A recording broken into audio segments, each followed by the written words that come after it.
Hey guys, today we will talk about how can you fix that problem you have on your TuneIn radio app. So all you have to do, just click here on settings.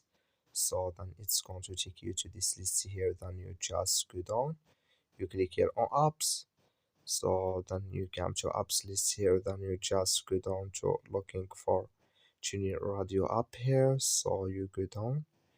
When it's going to show for you, then you click on it. So like this, you click on TuneIn radio and you come to this list. You click here on first stop, then you click on OK, then you go down here, click here on storage. So and you click here on clear cache. Then all you have to do, you just go to your Play Store. So you click on your Play Store, then you search for TuneIn radio. It's going to show for you like this, and you will find here update. You just click on it, then it's going to work with you. That's all you have to do. Thank you for watching. Don't forget to support us by liking, subscribe.